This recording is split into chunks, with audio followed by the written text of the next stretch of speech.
Hola, una reciente movida, una reciente jugada que Raúl Castro se sacó debajo de la manga en Cuba. Estaría demostrando, según analistas en opinión de expertos, que al dictador cubano se le habría hecho añicos su supuesto plan, su probable plan de sucesión del poder en la isla, especialmente del sucesor del designado gobernante en Cuba en estos momentos, Miguel Díaz-Canel.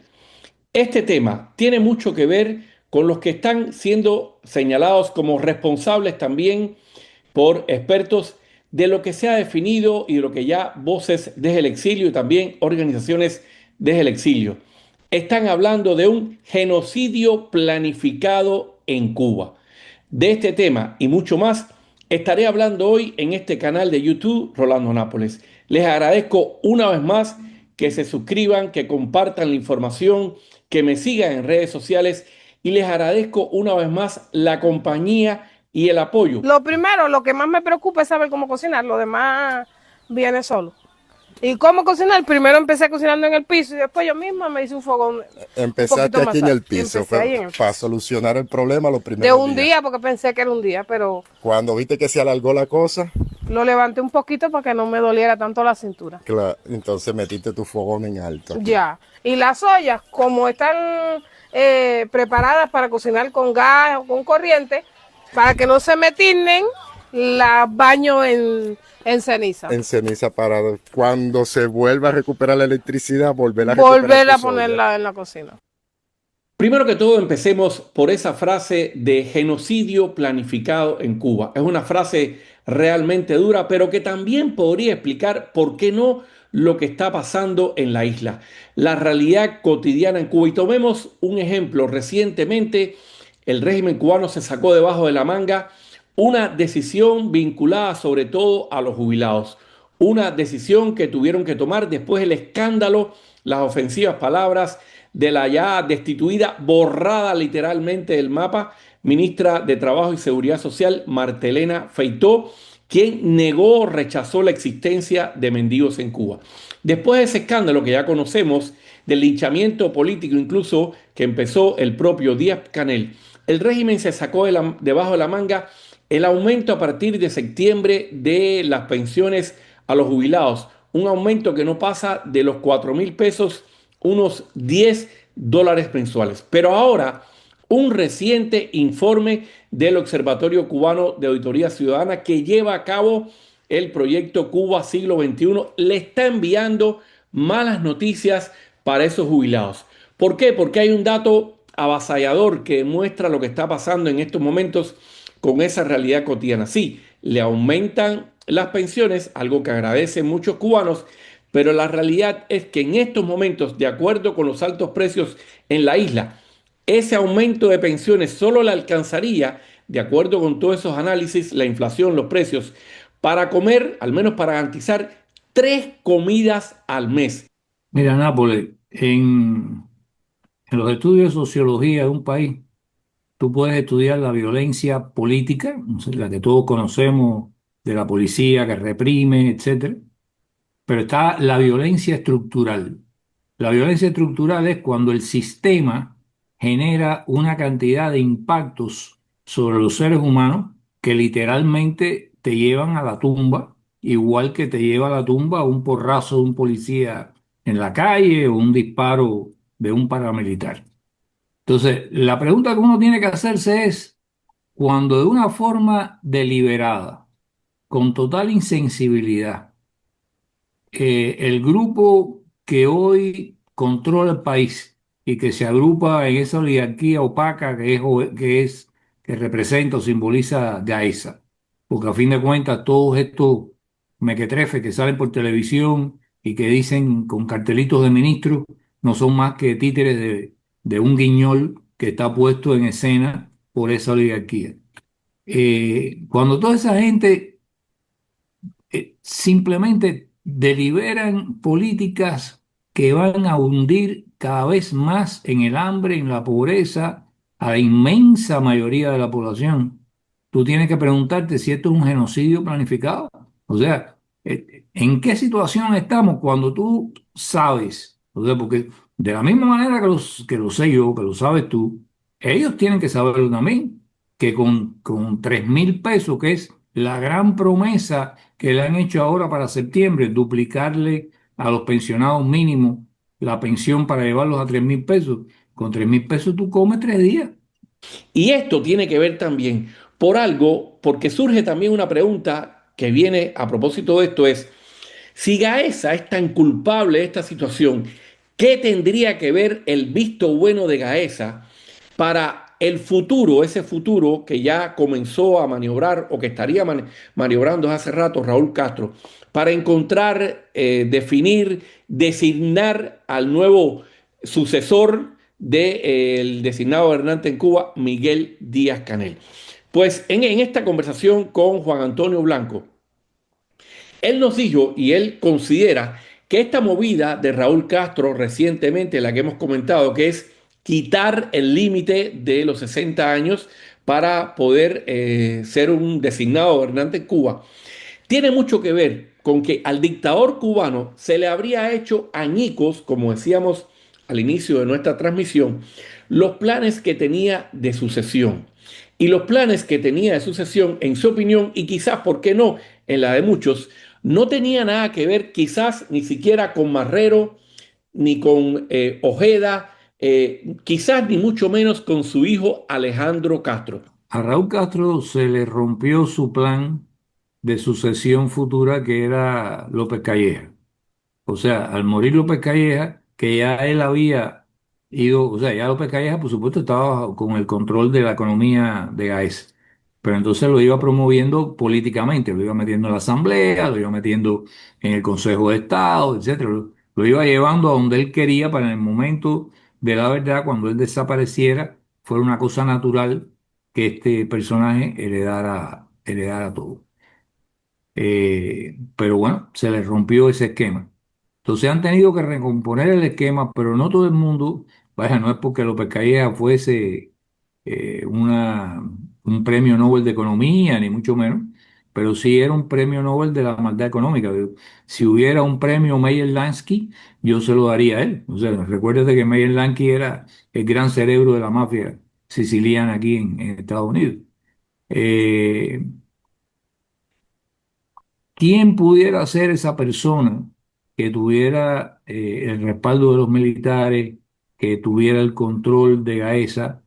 ¿O quién pudiera ser la persona que fungiera el mismo papel que ha venido teniendo Raúl Castro estos últimos años? O sea, el de manejar el guiñol a distancia. El de que pongan, en ese caso no es tan importante a quién pongan. Pueden poner a cualquier otro nuevo títere ahí y lo manejan a distancia, quizás no desde un lugar, sino desde dos o tres lugares. Todo eso es factible, que pongan a un político al frente de, digamos, del Consejo de Estado, y que pongan entonces a una persona al frente del conglomerado de AESA y a otra persona al frente de todo lo que es el control del aparato militar, militar en sentido general, o sea, FARC más Ministerio del Interior. Como bien ustedes saben, tras la decisión, la movida de Raúl Castro de eliminar ese límite de los 60 años para ser un designado gobernante en Cuba, por supuesto se desataron todas las especulaciones. Se ha hablado de varias figuras, que si Roberto Morales Ojeda, que ha estado en los últimos tiempos alrededor de Díaz-Canel, es el secretario de organización del Comité Central, que si Manuel Marrero, que es el primer ministro, que para muchos son los ojos de esa élite militar de Raúl Castro en la administración de la bodega en Cuba, porque al final él, Díaz-Canel, son los administradores, para eso están designados ahí, para administrar cuánta papa le dan a los cubanos, cuánto pan, cuánta leche, etcétera, si se lo dan.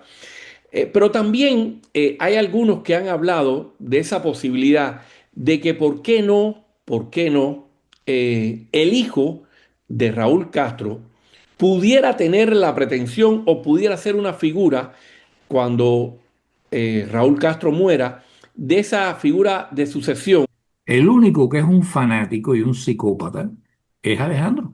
Es el único que se le puede ocurrir en su cabecita, y por su cercanía con los rusos y al mismo tiempo porque tuvo esa relación con el gobierno de los Estados Unidos, a altos niveles, con la CIA, con Brenner, que ahora tiene tremendo problema porque participó en la conspiración contra Trump.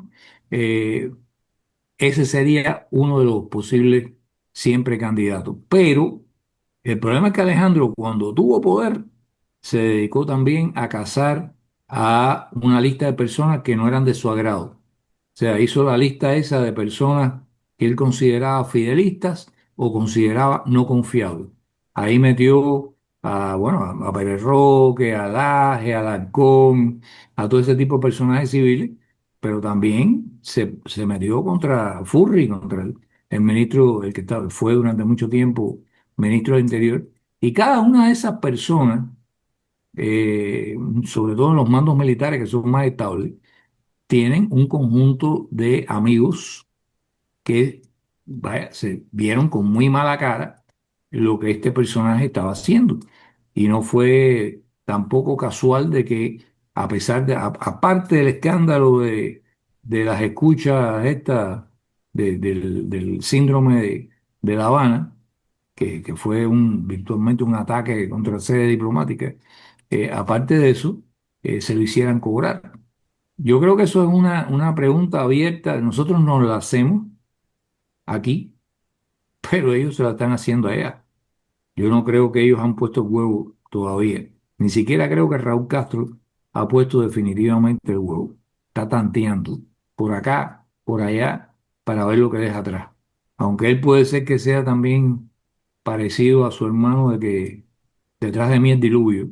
Sea a quien designe, lo cierto es que Cuba, la situación crítica que está viviendo el cubano, que en estos momentos un cartón de huevos cueste entre 2.500 y 3.500 pesos, que $10 lo que estén recibiendo al cambio en el mercado oficial estos jubilados cubanos en este aumento de las pensiones, que se agradece, que me parece que excelente, pero que no significa nada, que tienen que estar viviendo de la caridad, de la ayuda del exilio, de los inventos, etcétera, que además es un país que está apagado. Acabamos de ver ahora mismo cómo volvió a salir la termoeléctrica de Antonio Guiteras de Matanzas después de 4 días de estar en una reparación. Estuvo 4 días trabajando, se vuelve a dañar, que es la termoeléctrica que más generación debe estar aportando a la isla. Esa Cuba oscuras y sin salida.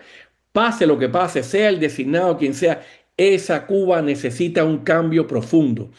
Eh, Aquí la alimentación de los niños es lo que yo pueda darle a ellos. A mí nadie me atiende por ninguna parte, por ninguna vía. Es lo que yo le pueda dar a ellos. Lo del transporte, tengo que llevarlo por mis días a la vacuna, al médico, y cuando se me enferman tengo que sacarlo en lo que sea por fuera. Bueno, como pueden ver, Lisandra no tiene refrigerador. Esta es la casa de Lisandra. No tiene alimentación de ningún tipo. En las condiciones que vive Lisandra, como pueden observar. ¿Con qué medios cocinas, Lisandra? Con leña y con carbón. Ah, con leña y con carbón. Bueno, allí en aquella cocinita de allá afuera es donde Lisandra cocina. Tú ves el panorama de conjunto. Pero bueno, esto es un genocidio que se ha creado con políticas deliberadas, porque las políticas que ellos tienen hoy las podían haber cambiado y no las cambiaron. Es más, han insistido en la misma dirección todo el tiempo. Entonces, eso por una parte. Ahora, por otro lado, cuando tú pones el televisor y esta gente te sale, una ministra del Trabajo nada menos, diciendo que ojo con esa gente que andan por ahí mendigando, que son unos farsantes, que se visten de mendigos, pero aquí eso no hay, esa pobreza. O te sale una ministra de Comercio para decir la maravilla tecnológica que son las croquetas de plátano. Eh, Tú te das cuenta de que ese es un círculo de personas, una caracterizada, por supuesto, por su mediocridad, ¿no? Su mediocridad intelectual, pero por otro lado que están completamente a una distancia sideral de lo que es la realidad del país. O sea, el mundo de esas personas es como una galaxia paralela a la galaxia del ciudadano real, que es el que pasa todas estas vicisitudes mientras a ellos les parece una cosa fenomenal que han logrado producir una croqueta de plátano.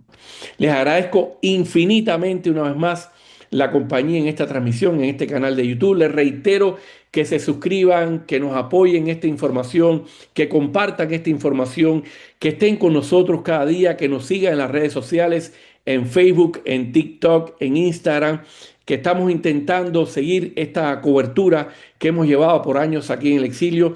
Y una vez más les digo que este canal nunca intenta hacer lo mismo que otros canales, pero sí les aseguro que este periodista Rolando Nápoles es el mismo de siempre, intentando hacer ahora mucho más en redes sociales.